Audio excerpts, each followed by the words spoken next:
আজকের খুতবায় ইনশাআল্লাহ আমি আপনাদের সাথে আমাদের দিনের একটি গুরুত্বপূর্ণ ধারণা সম্পর্কে আলোচনা করব, যে সম্পর্কে কোরআনে বহুবার বলা হয়েছে, কিন্তু দুর্ভাগ্যক্রমে অন্তত আমার জানা মতে অবশ্যই আল্লাহ তাআলা ভালো জানেন, তবে আমার ব্যক্তিগত পর্যবেক্ষণ অনুযায়ী সাধারণ মুসলিমরা বিশেষত এই বিষয়টিতে বেশ বিভ্রান্ত, যে বিষয়টি কিনা আমাদের ইমানের সাথে সম্পৃক্ত।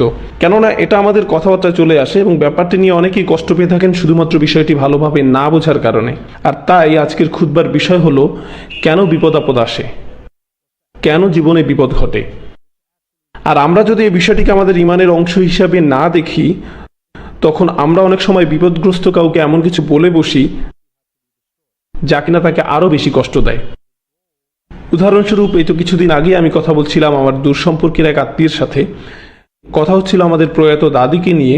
উনি মারা গেছেন, আল্লাহ ওনাকে রহম করুন। মারা যাওয়ার আগে উনি অনেক কষ্ট পেয়েছেন। তো আমাদের পরিবারের এক চাচাতো ভাইয়ের ধারণা হলো, ওনাদের এই মৃত্যু কষ্ট পাওয়ার কারণ উনি যখন অল্প বয়সের ছিলেন তখন কোনো এক চাচি বা কারো একজনের সাথে ভীষণ খারাপ ব্যবহার করতেন, আর সেজন্যই আল্লাহ ওনাকে মৃত্যুর আগে কষ্টের মধ্যে দিয়ে নিয়েছেন। তারা এসব কথা ছলেই বলে, কথায় কথায় বলে ফেলে, কিন্তু আসলে প্রথমত বিষয়টি খুবই বেদনাদায়ক। আর কাউকে নিয়ে এমন কথা বলা কতটা ন্যায়সঙ্গত যে আল্লাহ অমুককে অমুক কারণে কষ্ট দিয়েছেন, বিশেষত এমন কাউকে নিয়ে যিনি ইতিমধ্যে মারা গেছেন। সত্যি বলতে আমি খেয়াল করে দেখলাম আমাদের পারস্পরিক কথাবার্তায় আমরা অহরহই এ ধরনের কথা বলে থাকি একজন আরেকজনকে। জানো কেন তোমার এমন হচ্ছে? কারণ আল্লাহ তোমার প্রতি নারাজ। এমনকি আমি অভিভাবকদেরকেও সন্তানের সাথে এই ধরনের কথা ব্যবহার করতে দেখেছি। জানো তুমি কেন সিঁড়ি থেকে পড়ে গেলে? কারণ কালকে যে তোমাকে আমি নাস্তাটা শেষ করতে বলেছিলাম তুমি করোনি, আর এই জন্যই তুমি ব্যথা পেলে, কারণ তুমি কথা শোনোনি। এমনকি স্বামী স্ত্রীও পরস্পরকে এই ধরনের কথা ব্যবহার করে আক্রমণ করে, একজন আরেকজনকে কথা শোনায়। আর এই বিষয়গুলোই কিনা আমাদের ইমানের সাথে সংযুক্ত। তাই আমাদেরকে ঠিকমতো এবং খুব ভালোভাবে বিষয়টি বুঝতে হবে। তো আমি যখন বলছি বিপদ আপদ, শুধুমাত্র ছোটখাটো বিপদের কথা বলছি না, আমি ছোট বড় সব ধরনের বিপদ আপদ নিয়েই বলছি। আবার আমি শুধু সেসব ঘটনার কথাও বলছি না যেগুলো আমাদের সাথে ব্যক্তিগতভাবে ঘটে থাকে। কারণ ব্যক্তিগতভাবে যেমন কারো আল্লাহ না করুক হয়তো কারো একটা গাড়ির দুর্ঘটনা ঘটলো, কারো হয়তো একটা দুরারোগ্য ব্যাধি হলো, কারো হয়তো প্রয়োজন পড়লো একটা অস্ত্রোপচারের, কারো হয়তো নিজ পরিবারের কাছের কেউ মারা গেল, কাউকে হয়তো শেষমেশ হাসপাতালে ভর্তি হতে হলো, অথবা কেউ চাকরি হারালো এবং অর্থকষ্টে নিপতিত হলো, অথবা কাউকে বাড়ি ছাড়তে হলো, হয়তো বন্ধক করা ছিল যেটা বাজেয়াপ্ত হয়ে গেছে, এরকম কিছু। এগুলো ছাড়াও আরো ব্যাপক পরিসরের ঝামেলা রয়েছে যেগুলোতে একটি সমাজ কিংবা একটা শহর আক্রান্ত হয়। যেমন বন্যার কবলে পড়লো একটা শহর আর পুরো শহরটা বিপর্যস্ত হয়ে গেল। একটা ভূমিকম্প হলো, শত শত হাজার হাজার জীবন বিপর্যস্ত হলো, অথবা দুই জাতির মধ্যে যুদ্ধ শুরু হলো কিংবা গৃহযুদ্ধ শুরু হয়ে গেল। আর যা কিনা ছিল একটা শান্তিময় পরিবেশ, হঠাৎ তা আপতিত হলো আগুনের মুখে, সম্পূর্ণ পুরো ছারখার হয়ে গেল।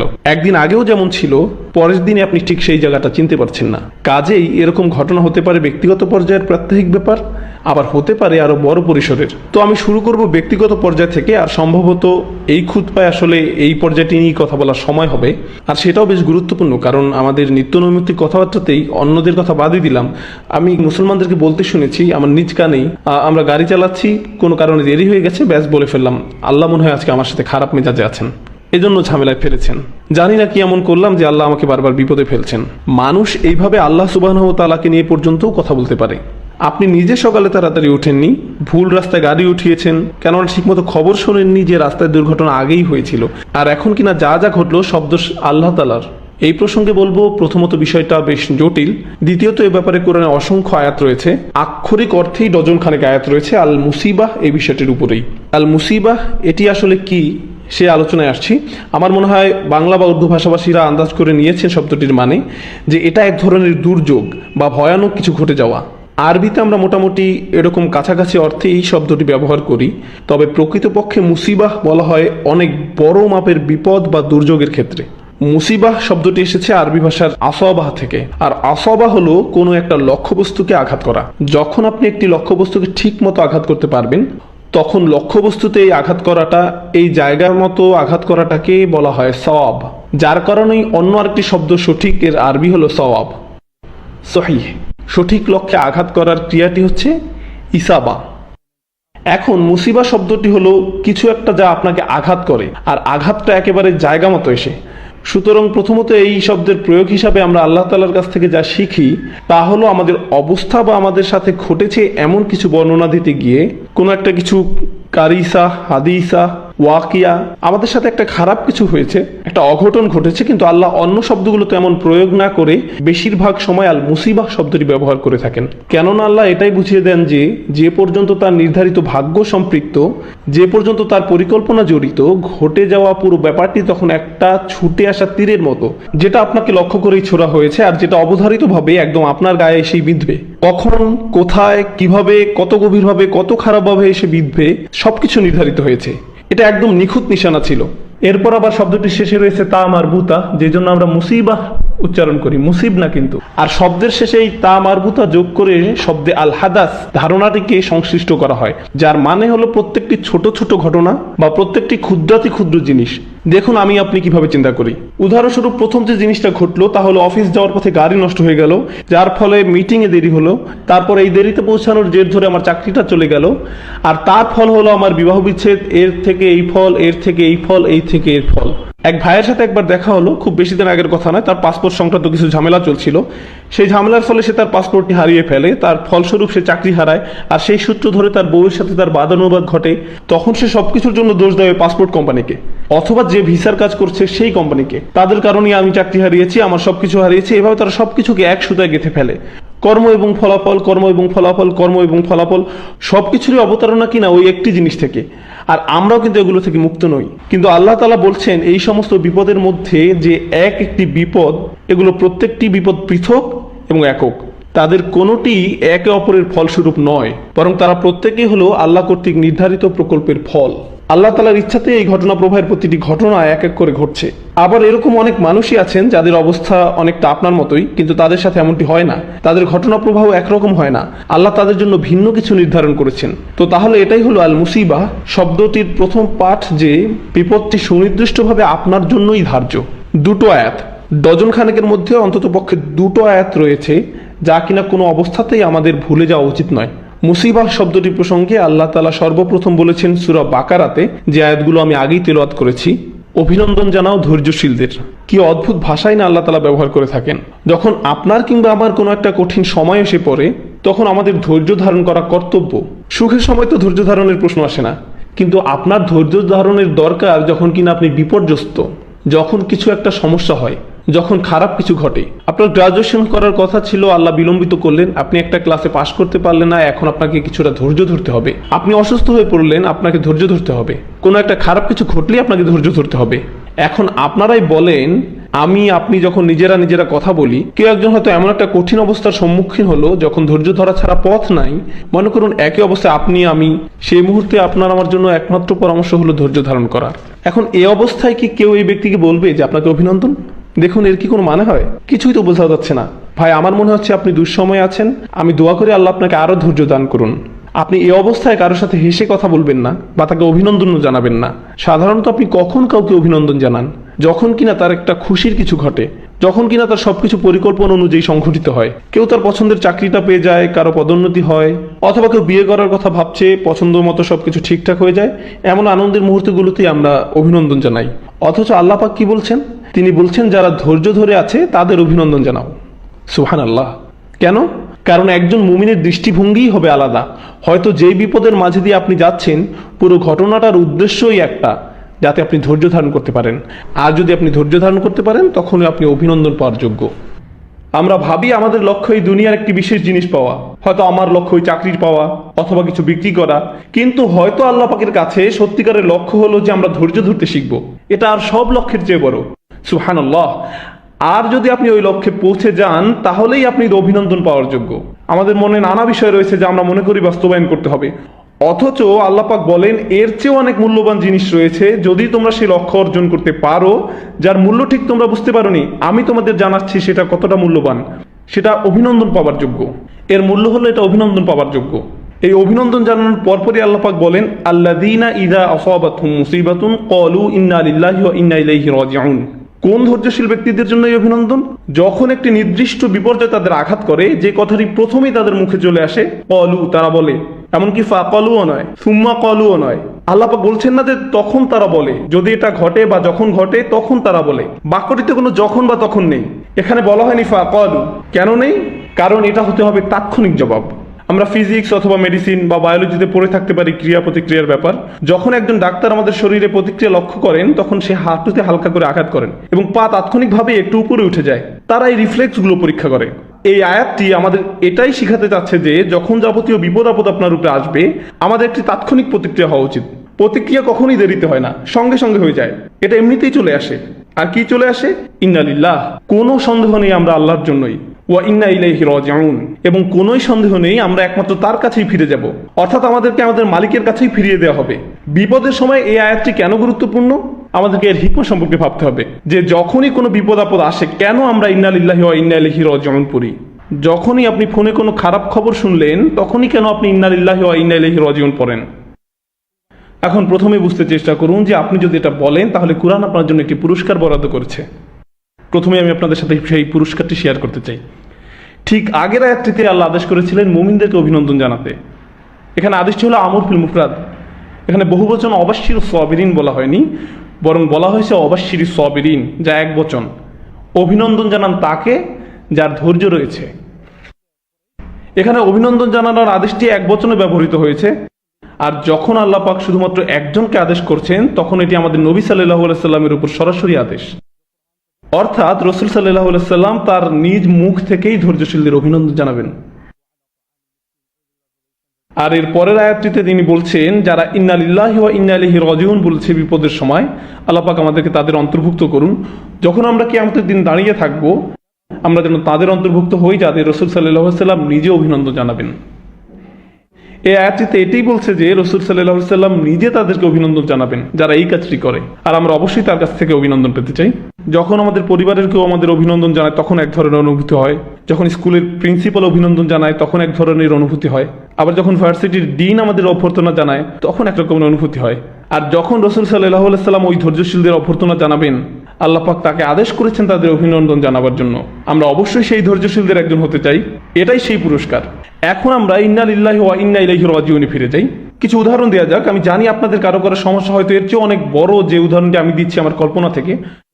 আপনারা আমার ব্যাপারেই ভাবুন উদাহরণগুলো। ধরুন আমি একটি প্রাইভেট কার ড্রাইভ করছি, একদম নতুন কেনা, কিন্তু কিছুক্ষণ পরেই গাড়িটিতে কোনো একটি সমস্যা দেখা গেল। বাধ্য হয়ে গাড়িটি সাইড করে রাস্তার পাশে রাখতে হলো। প্রচন্ড রাগ হলো আমার। অনেকগুলো টাকা দিয়ে গাড়িটা কিনলাম, কিভাবে হতে পারে এমন কিছু? জরুরি একটা কাজ মিস হয়ে যাচ্ছে, এই গরমে জ্যামের মধ্যে আটকে আছি, ওইদিকে এসিটাও ঠিক মতো কাজ করছে না। এই সব কিছুই নিজের মনে ভাবছি। কিন্তু একজন সত্যিকারের মুমিন হিসাবে যেটা ভাবা উচিত তা হলো ইন্না লিল্লাহি ওয়া ইন্না ইলাইহি রাজিউন। কেন? কারণ আমি ভাবছি গাড়িটার উপর আমি বিরক্ত, কারণ আমি এটার মালিক, গাড়িটা আমারই। কিন্তু আমি নিজেকে মনে করিয়ে দিচ্ছি যে আমি কিছুরই মালিক নই, বরং আমি নিজেও অন্য কারো সম্পত্তি। আমি একমাত্র আল্লাহর, তিনিই তো আমার মালিক। কোনো সন্দেহ নেই আমি তারই জন্য। কিভাবে তাহলে আমি অভিযোগ করব কিছুর ব্যাপারে? আমি তো কিছুরই মালিক নই। মানুষ তখনই রেগে যায় যখন সে প্রাপ্য কিছু আশা করে।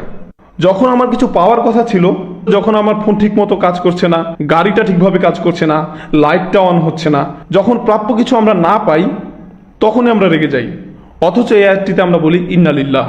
আমরা মেনে নেই যে আসলে আমাদের প্রাপ্য বলতে কিছু নেই। আমি তো আল্লাহরই জন্য, তিনি আমার মালিক, সবকিছু তার প্রাপ্য, আমার নয়। এটা সব কিছুকে শান্ত করে দেয়। তখন এই দুনিয়ায় আমরা যা পাই সবকিছু উপহার স্বরূপ। এমন কিছু নয় যে আমরা অর্জন করি, বরং উপহার মাত্র। আর যখন কিছু পাই না তখন বুঝতে পারি যে এটা তো আমার প্রাপ্যই নয়। আমরা আমাদের হাতকে খুব স্বাভাবিক কিছু মনে করি, আমাদের চোখকেও তেমনি স্বাভাবিক কিছু মনে করি, আমাদের নাককেও খুব স্বাভাবিক কিছু মনে করি, আমাদের জিহ্বাকে স্বাভাবিক কিছু মনে করি। আমি যে আপনাদের সামনে দাঁড়িয়ে কথা বলছি, আমি যে আপনাদের সাথে কথা বলতে পারছি, এ সব কিছুকে আমরা একদম স্বাভাবিক কিছু বলে মনে করি। কিন্তু এই জিহ্বার মালিক আমি নই। আমি তো কাউকে এজন্য টাকা দেইনি, একমাত্র আল্লাহ পাকই এটির মালিক। তাই যদি কখনো তোতলামি চলে আসে, ইন্না লিল্লাহ। আর এই সমস্যাটার দ্বিতীয় অংশ, আল্লাহ পাক কিভাবে আমাদের ধর্মের সকল সমস্যার সমাধান দেন, কি জ্ঞান গর্ভ দিক নির্দেশনা না আল্লাহ আমাদের দিয়েছেন যখন আমরা বিপদে পড়ি। দ্বিতীয় অংশ হলো ইন্না ইলাইহি রাজিউন। কোনো সন্দেহ নেই তার কাছে আমরা ফিরে যাব। কেন এটা গুরুত্বপূর্ণ? কারণ আমি আপনি এই মুহূর্তে যে বিপদেই থাকি না কেন সেটা চিরস্থায়ী নয়। চিরস্থায়ী নয় সেটা। হোক সেটা টাকা পয়সার সমস্যা, স্বাস্থ্যগত সমস্যা, পরিবার নিয়ে সমস্যা, ইমোশনাল সমস্যা, শারীরিক সমস্যা, যেটাই হোক, কোনোটাই চিরস্থায়ী নয়। কারণ আমি আপনি আমরা নিজেরাই চিরস্থায়ী নই। যখন আমরাই স্থায়ী নই তাহলে আমাদের সমস্যাগুলো কিভাবে স্থায়ী হবে? আমরা নিজেরাই আল্লাহ পাকের কাছে ফিরে যাব। এই সমস্যাটা তো কিছুই নয়, বরং ভুলে যান এটি, কারণ আমরাই তো থাকবো না। শুধু যে ঝামেলাগুলো থাকবে না তা নয়, আমরাই থাকবো না, আমাদেরকে আল্লাহর কাছে ফিরে যেতে হবে। সব কিছু সঠিক দৃষ্টিকোণ থেকে বিচার করুন, আর তখনই আপনি বুঝতে পারবেন যে আসলে আপনার কি নিয়ে চিন্তা করা উচিত। সার্বিক দিক থেকে সবকিছু বিচার না করলে যে কোনো ভুল ব্যাপারে আপনি মনোনিবেশ করতে পারেন। আমার শিক্ষক সবসময় একটা উদাহরণ দিতেন যে যদি কোনো বিল্ডিংয়ের ভিতরে থাকো, যদি সেখানে আগুন লাগে, আপনি সেই দালানের ভিতরে আপনি কারোর সাথে ঝগড়া করছেন যে কোন দেয়ালে কোন রং করা যায়। আমার মনে হয় ধূসরের সাথে নীল রংটা ভালো লাগছে। জনাব, বিল্ডিং এ আগুন লেগেছে, আমাদের এখন সবার আগে পানি দরকার, আগুন নিভাতে হবে, এখান থেকে বের হতে হবে। এখানে আগের কাজ আগে করতে হবে। যখন আমরা পুরো প্রেক্ষাপট বুঝবো যে আরো বড় সমস্যা আছে, আর সেই সমস্যাটি হলো যে আমরা এখনো মেনে নেইনি আমরা আল্লাহ পাকের জন্য। হয়তো কখনো কখনো আমি আপনি সমস্যার মধ্যে যাই এই জন্যই যাতে আল্লাহ পাক আমাদের মনে করে দিতে পারেন যে আমরা সবাই আল্লাহর জন্য। হয়তো আমি আপনি কোনো বিপদের মধ্যে দিয়ে যাচ্ছি এই জন্যই যে আল্লাহ আমাদেরকে সেই পুরস্কারটি দিতে চান যে আমরা শুধু জিহ্বা দিয়ে বলবো না, আমরা মন থেকে বলবো ইন্না ইলাইহি রাজিউন। শুধু এটাই অনেক বড় এক পুরস্কার। এটা যদি আমরা মনে গেঁথে নিতে পারি তবে ধৈর্য ধরা তখন অনেক সহজ হয়ে যাবে। আর যদি আমি আপনি ধৈর্য ধরতে পারি, আল্লাহ পাক আমাদের ধৈর্যশীলদের অন্তর্ভুক্ত করুন, তবেই আমরা রাসূল সাল্লাল্লাহু আলাইহি সাল্লামের অভ্যর্থনা পাবো। শেষ বাকি কয়েক মিনিটে আমি বলতে চাই, এটা ছিল দুটো আয়াতের একটি যে ব্যাপারে আমি কথা বলতে চেয়েছিলাম। বিপদের প্রতি আমাদের প্রতিক্রিয়া হলো ইন্না লিল্লাহি ওয়া ইন্না ইলাইহি রাজিউন। কিন্তু এখন শেষ কিছু মিনিটে আমি অন্য একটা বিষয় নিয়ে কথা বলতে চাই। জীবনে যত বিপদ আসে, সমস্যা বা চ্যালেঞ্জের মুখোমুখি হতে হয় তা নিয়ে। আর সেটা হলো, কোরআনে দু ধরনের আয়াত আছে। এক ধরনের আয়াতে আল্লাহ পাক বলেন, যা কিছু তোমাদের ক্ষেত্রে ঘটে, মা আসাবা মিন মুসিবাতিন ফিল আরদি ওয়ালা ফি আনফুসিকুম ইল্লা ফি কিতাবিন মিন ক্বাবলু আন নাবরাআহা। জীবনে যত রকম বিপদ হয়, যেখানেই হোক, যার উপরই হোক, এমন কোনো বিপদ নেই আকাশে মাটিতে, যেখানেই হোক, যেখানেই ঘটুক, যেটা আগে থেকে কিতাবে লেখা নেই। এটা পূর্ব নির্ধারিত, অর্থাৎ যে আল্লাহ পাকের কদর যেটা হবে। ধরুন একজন খুব অল্প বয়সে মারা গেল, আপনি এটা বলতে পারেন না যে আহা বেচারা পুরো জীবনটা সামনে পড়েছিল। না, তার ছিল না, এরকম কিছুর অস্তিত্ব নেই। তার জীবনটা ওইটুকুই নির্ধারিত। এই দুনিয়াতে তার সময় ওইটুকুই ছিল। আমার এই দুনিয়াতে থাকার সময় নির্ধারিত, আপনার সময় নির্ধারিত। আপনি বিভিন্ন কবরস্থানে গেলে দেখবেন কারো জন্ম 1901 সালে, মারা গেল 2013 সালে। আবার এটাও দেখবেন যে কেউ জন্ম নিল 2013 সালে, আবার মারা গেল 2013 সালে। এমন খবর আপনি পাবেন। আর এটা আল্লাহ পাক আগে নির্ধারণ করে রেখেছেন যে কতটুকু সময় আমরা প্রত্যেকে এই দুনিয়াতে থাকবো। এটা নির্ধারিত। আপনি বলতে পারেন না যে আজ যদি সে বেঁচে থাকতো, না না না না না, কারণ এটা ঠিক করা ছিল আগে থেকেই। আরেকটি ব্যাপার আল্লাহ পাক বলেন, মা আসাবা বিমুসিবাতিন ইল্লা বিইذনিল্লাহ। আল্লাহ পাকের অনুমতি ব্যতীত কোনো বিপদ আপদ তোমাদের উপর পড়ে না। আল্লাহর অনুমতি ব্যতীত, আল্লাহর অনুমতি ব্যতীত। আর সত্যিকার ইমানদারদের দিকে তাকান, তারা কি দারুণ কথাই না বলে, কুল লা ইউসিবানা ইল্লা মা কাতাবাল্লাহু লানা হুয়া মাওলানা। এটা অবিশ্বাস্য। বিশ্বাসীদের বলতে হলো আমাদের উপর কোনো বিপদ আপত্তি হয় না তা ব্যতীত যা আল্লাহ আমাদের জন্য লিখে রেখেছেন। তারা বলতে পারতো যে আল্লাহ পাক যা আমাদের বিপদে লিখে রেখেছেন, কারণ আমরা যখন বিপদ আপদের কথা ভাবি তখন আমরা ভাবি এগুলো আমাদের বিরুদ্ধে আসছে। কিন্তু আয়াতটি বলছে মা কাতাবাল্লাহু লানা, আমাদের জন্য যা লিখে রেখেছে, হুয়া মাওলানা, আল্লাহ আমাদের অভিভাবক। আল্লাহ বিশ্বাসীদেরকে শেখাচ্ছেন যে যখন বিপদ আপদ আসে এগুলো আমাদের বিরুদ্ধে লেখা নয়, বরং আমাদের জন্যই লেখা। আয়াতে বলা হয়েছে আমাদের জন্য। আর এভাবে একজন বিশ্বাসীকে ভাবতে হবে বিপদ আপদ নিয়ে যে এটা তার জন্যই। পবিত্র কোরআনে আরো কিছু আয়াত আছে, একটি দুটি নয়, কয়েকটি, যেখানে বলা হয়েছে তোমাদের উপর যাই ঘটে, ফাআসাবাহুম সাইয়্যাতু মা আমিলু, সুতরাং তোমাদের মন্দ কাজের শাস্তি তোমাদের মাথায় আপতিত হয়েছে। ফামা আসাবা মিন মুসিবাতিন ফাবিমা কাসাবাত আইদিকুম ওয়া ইয়াফু আন কাসীর, তোমাদের উপর যেসব বিপদ আপদ আপতিত হয় তা তোমাদেরই কর্মের ফল। আল্লাহ পাক বলছেন এটা তোমার দোষ। কিছু আয়াতে আল্লাহ পাক এটাই বলেছেন যে এটা আল্লাহর সিদ্ধান্তের কারণে নয়, বরং তোমাদের নিজেদের কারণেই হয়েছে, এটা তোমার দোষ। এখন দুটি ব্যাপারে আমরা কিভাবে সিদ্ধান্ত আসবো যে কেন এটা হলো? প্রথম যে উপদেশটি আমি দিব যে আল্লাহ পাক কখনই বলেননি কুল, তিনি বলেননি কুল এটা তোমাদেরই দোষ, শুধুমাত্র সূরা আল ইমরানের একটি আয়াত ছাড়া, কুল হুয়া মিন ইনদি আনফুসিকুম। অন্য কথায় আমরা এটা কখনোই কাউকে বলতে পারবো না যে এইরকম কিছু তোমার সাথে হচ্ছে কারণ এটা তোমার দোষ। কেউ ক্যান্সার আক্রান্ত হয়েছে, আপনি বলতে পারবেন না তোমার কারণে হয়েছে, তুমি 5 ওয়াক্ত নামাজ পড়োনি এই জন্য ক্যান্সার হয়েছে, এটা আপনি বলতে পারবেন না। আবার অন্যদিকে ওহুদের যুদ্ধে রাসূল সাল্লাল্লাহু আলাইহি ওয়াসাল্লামকে বলা হয়েছিল তাদের বলো যে এটা তোমাদেরই ভুলের কারণে। যখন বিশ্বাস জিজ্ঞেস করলো কেন এমন হলো, কিভাবে হলো, তাদের বলো তোমাদেরই কারণে। কারণ শুধুমাত্র ওহুদের যুদ্ধের ক্ষেত্রে কি হয়েছিল, বিশ্বাসীরা জয়ের মুখ দেখছিল, তারা জিতে গিয়েছিল, তারা সুবিধাজনক অবস্থানে ছিল আর শত্রুরা পালিয়ে যাচ্ছিল। তখনই কিছু তীরন্দাজ তাদের নির্ধারিত স্থান ফেলে চলে গিয়েছিল, আর এ কারণে যুদ্ধের মোড় ঘুরে গিয়েছিল। এখন আপনারা তো আল্লাহ পাকে দোষ দিতে পারেন না, কারণ আপনারা একটি গুরুত্বপূর্ণ কাজ পালন করেননি, আপনাদের কারণেই এই ক্ষতিটা হয়েছে। এই আয়াত থেকে আমরা এটাই শিখছি যে সব কিছুতে আল্লাহ পাকের দোষ দিলে চলবে না। আপনি স্পিড লিমিট অতিক্রম করে গাড়ি চালিয়েছেন, এরপর দুর্ঘটনায় হলো, তখন আপনি বলবেন না এটা আগে থেকে নির্ধারিত ছিল, আল্লাহ পাকের ইচ্ছায় এটা হয়েছে। না না না না না, আপনি স্পিড লিমিট অতিক্রম করেছেন, আপনি উম্মাদের মতো গাড়ি চালিয়েছিলেন, তাই এটা আপনারই দোষ, আপনারই দোষ। আপনার হয়তো গাড়িতে তেল ভরার কথা ছিল, কিন্তু আপনি বললেন ঘি বা অন্য কিছু, আর আপনার গাড়ি চলছে না, তখন আপনি বললেন ইন্না লিল্লাহি ওয়া ইন্না ইলাইহি রাজিউন, আমি কি করতে পারি।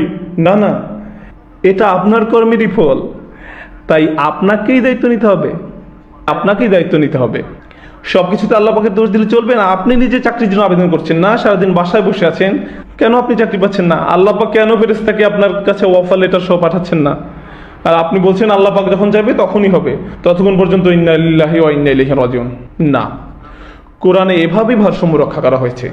যখন এমন কোনো ঘটনা ঘটে যেটি আপনার নিয়ন্ত্রণের বাইরে, সেটি আল্লাহ পাকের পক্ষ থেকে। বন্যার আক্রমণ আপনার নিয়ন্ত্রণের বাইরে, গাড়ি দুর্ঘটনা আপনার নিয়ন্ত্রণের বাইরে, আপনার কোনো গুরুত্বপূর্ণ অসুস্থতা ধরা পড়লো, এটা আপনার নিয়ন্ত্রণের বাইরে। কিন্তু অসুস্থতা হওয়ার কারণ যদি হয় আপনি দিনে 4 প্যাকেট সিগারেট খান, আপনার ডাক্তার বললো যে আপনি ডায়াবেটিকের পেশেন্ট, আর আপনি আবার আপনার চিনিতে কিছুটা চা ঢেলে খান, আপনি এরকম কিছু যদি করেন তাহলে আল্লাহ পাকের দোষ করতে পারবেন না। এটা মিন ইনদি আনফুসিকুম, আপনারই দোষ। কোরআন এই সমস্যার সমাধান চমৎকার ভারসাম্যপূর্ণভাবে করেছে। এটা বিশ্বাসীদের বুঝতে হবে কি করে দায়িত্ব নিতে হয় নিজের কর্মফলের। তবে যেটাই হোক, বিপদ যে কারণে আসুক, যদি সেটা মৃত্যু না হয়, এটা আল্লাহ পাকের কাছ থেকে একটি পুরস্কার, এটা আল্লাহর পক্ষ থেকে পুরস্কার, যেন আমরা শিক্ষা নিয়ে সামনে এগিয়ে যেতে পারি আর ভবিষ্যতে ভালো কিছু করতে পারি। কিছু মানুষ আছে যাদের চাকরি হারায়, তাদের মাঝে 2 ধরনের মানুষ আছে, কেউ নিজেকে দোষ দেয়, কেউ আবার আল্লাহ পাককে দোষ দেয়। কখনো কখনো এটা অর্থনৈতিক দুরবস্থার কারণ হতে পারে, কিন্তু আপনি যদি প্রতিদিন দেরি করে অফিসে আসেন, আপনার কাজ শেষ করেন না, ঠিকমতো যোগাযোগ রাখেন না, প্রতিদিন 30টা মেইল আসছে আপনি সেগুলো জবাব দিচ্ছেন না, তারপর আপনি বরখাস্ত হলেন, তখন আল্লাহ পাককে দোষ দিতে পারেন না। আপনার চাকরি যাওয়ার কথাই ছিল, আর যখন আপনি বরখাস্ত হলেন এটা আল্লাহর পক্ষ থেকে পুরস্কার। কারণ পরের বার আপনি যখন চাকরি করবেন, আপনি আগের বারের মতো ভুলগুলো করবেন না, আপনি শিক্ষা নিয়ে নেবেন। মাঝে মাঝে আমাদের বিপদগুলো আমাদের আগের চেয়ে ভালো মানুষের পরিবর্তন করে, ভালো বিশ্বাসীদের তৈরি করে, মানসিকভাবে আমাদের শক্ত করে, আরো দায়িত্ববান করে তোলে। এখন পুরোটার একটা সারমর্ম শেষ কিছু মিনিট দেওয়ার চেষ্টা করব। প্রথমত, যখনই কোনো বিপদ আপদ আসবে, আপনার জবানকে শিক্ষা দিন যেন সেটা বলে ইন্না লিল্লাহি ওয়া ইন্না ইলাইহি রাজিউন। দ্বিতীয়ত, অন্য কাউকে এটা বলবেন না যে তার এই বিপদ পড়েছে আল্লাহ পাকের কারণেই, কাউকে এমন কিছু বলবেন না। আপনি যদি কাউকে এগুলো বলতে চান, কারো কথা ভাবার আগে নিজের কথা ভাবুন। অদৃশ্য থেকে যা হলো, আল্লাহ পাকের কাছ থেকে যা হলো, সে ব্যাপারে আপনি এই সিদ্ধান্তে উপনীত হতে পারেন না যে আল্লাহ এটা কেন করেছেন। আল্লাহ পাক আপনার কাছে ব্যাখ্যা উপস্থাপন করেননি যে কেন তিনি এটা করেছেন, আপনাকে সে অনুমতি দেওয়া হয় নাই। আর আপনার আমাদের নিজেদের জন্য আমাদেরকে এই পার্থক্যটা করতে হবে যে যখন আমাদের নিয়ন্ত্রণ বাইরে কিছু ঘটে তখন আমরা বলবো ইন্না লিল্লাহি ওয়া ইন্না ইলাইহি রাজিউন, আর যখন আমাদের নিয়ন্ত্রণে কিছু ঘটবে আমাদের সাধ্যের মাঝেই, তখন আমরা আমাদের দোষ স্বীকার করতে হবে, আমরা নিজেরাই ভুল করেছি, আমাদের ভালো করা উচিত ছিল, এটা আমাদের কৃতকর্মেরই ফল। আল্লাহ পাক আমাদেরকে দায়িত্ববান মুসলিম হওয়ার তৌফিক দান করুন। বিশেষ করে আমরা যে কথাবার্তাগুলো বলি তাতে আল্লাহ তাআলা আমাদের অন্তর্ভুক্ত করুন তাদের যারা নবী সাল্লাল্লাহু আলাইহি ওয়াসাল্লামের অভিনন্দন পাবেন ধৈর্যশীল হিসেবে। আমাদের তিনি ইন্না লিল্লাহি ওয়া ইন্না ইলাইহি রাজিউন বলার তৌফিক দান করুন। আমাদের মুখ দিয়ে এবং মন দিয়ে যখনই কোনো বিপদ আপদে আমরা পড়বো, আল্লাহ পাক আমাদের অন্তরকে শক্তিশালী করে দিন, আমাদের অন্তর্ভুক্ত করে দিন যারা এই দুনিয়ার সকল পরীক্ষায় ধৈর্যের সাথে অতিক্রম করে যান। আল্লাহ তাআলা আমাদেরকে তাদের অন্তর্ভুক্ত করুন যারা সকল পরীক্ষা উত্তীর্ণ। কিয়ামতের দিন তার সাথে সাক্ষাতের সময় যেন আমাদের বক্ষ আলোকিত থাকে এবং ডান হাত থেকে আলো বিচ্ছুরিত হয়। بارك الله لي ولكم في القرآن الحكيم ونفعني وإياكم بالآيات والذكر الحكيم.